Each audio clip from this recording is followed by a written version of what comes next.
कि शास्त्र विधि को त्याग कर जो मनमाना आचरण करते हैं, यानी गीता जी और वेद, पवित्र चारों वेद, पवित्र श्रीमद् भगवद गीता, ये एक ज्ञान है।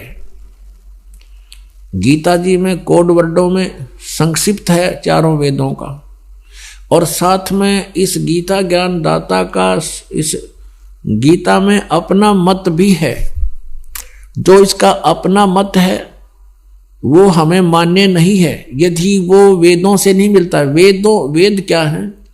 वेद परमेश्वर ने ज्यों के त्यों इसके अंतःकरण में फीड कर दिए थे, और इसने न्यू के न्यू बाहर निकालने पड़े। जैसे समय आने पर माता के गर्भ से बच्चा अपने आप ही बाहर आ जाता है, उसके बस की बात नहीं। जैसे किसी को वमन होती है, उल्टी होती है, तो उसके बस की बात नहीं उल्टी ना हो। तो ऐसे ही परमात्मा ने 500 वेद डाले थे इसके, ये उनको मिश्रण तो नहीं कर सका, उनमें बाहर निकला इसकी श्वासों से, उसकी श्वासों से बाहर निकला ये सारे।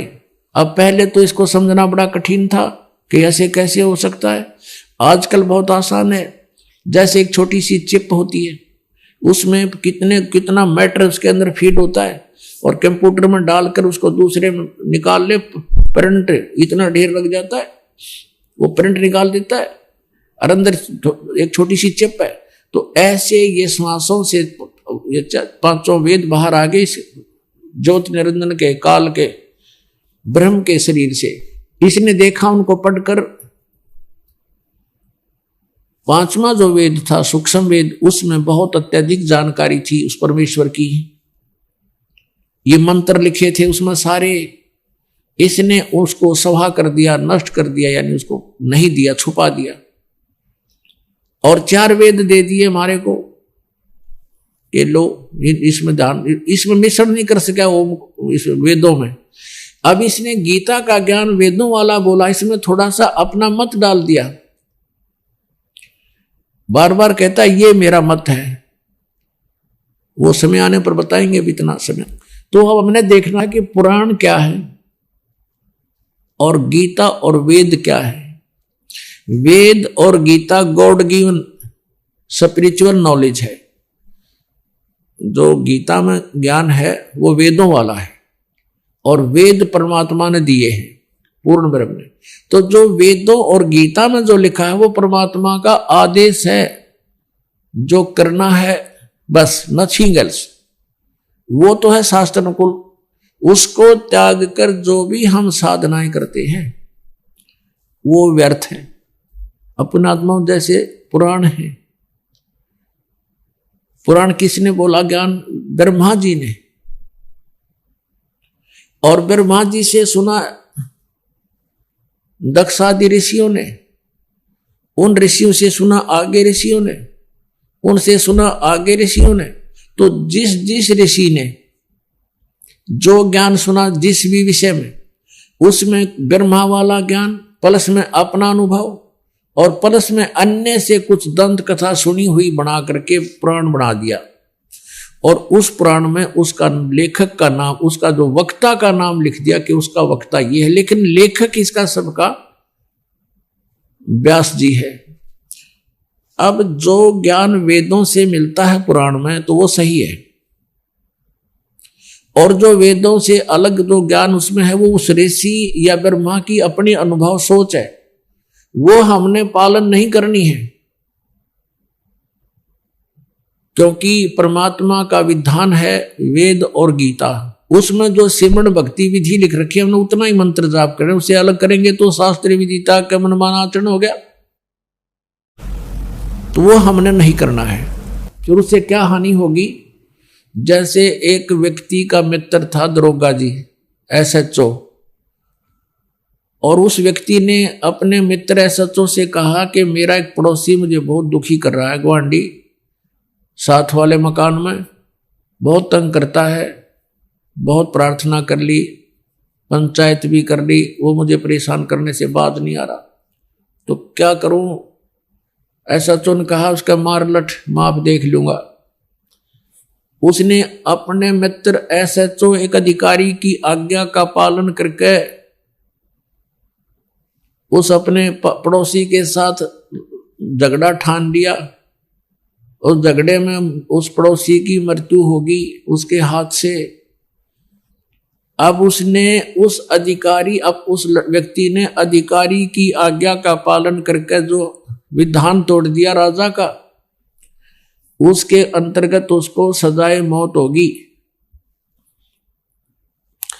अधिकारी आज्ञा का पालन करके उसने जो विधान तोड़ दिया राजा का, उस राजा के विधान अनुसार उसको सजा होगी, वो मृत्यु को प्राप्त हो गया, उसको सजाए मौत की सजा मिल गई। तो पुण्यात्माओं, वेद और गीता ये परमात्मा का विधान है। इसके अतिरिक्त पुराण जो है ये किसी ऋषि और यहाँ के ये ब्रह्मा विष्णु या शिव ये अधिकारी हैं, इनकी आज्ञा है उसके अंदर। यदि उनकी आज्ञा वेदों से नहीं मिलती है, उनके भक्ति की विधि, तो वो शास्त्र विधि त्याग के मनमाना आचरण है। यानी वो विधान, भगवान के विधान को भंग करना है, एक अधिकारी की आज्ञा का पालन करना है। तो उससे ये सजा मिलेगी आपको, जैसे उस व्यक्ति को मिल गई एक SHO की आज्ञा का पालन करके राजा का विधान टूट जाने से उसको सजाए मौत हुई। तो यही दशा आप उन लोगों की होगी जो शास्त्र विधि त्याग का मनमाना आचरण कर रहे हैं।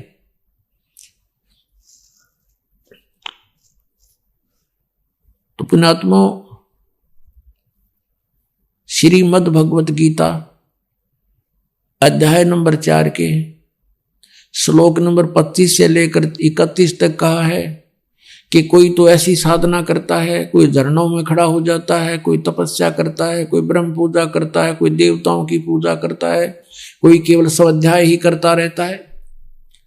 और प्रत्येक साधक अपनी साधना को, अपने यज्ञ को, यज्ञ में धार्मिक अनुष्ठान को पाप नाशक जानते हैं। पाप नाशक में मोक्षदायक, जिसका पाप, जिस विधि से पाप नाश हो तो उसी से मोक्ष होगा।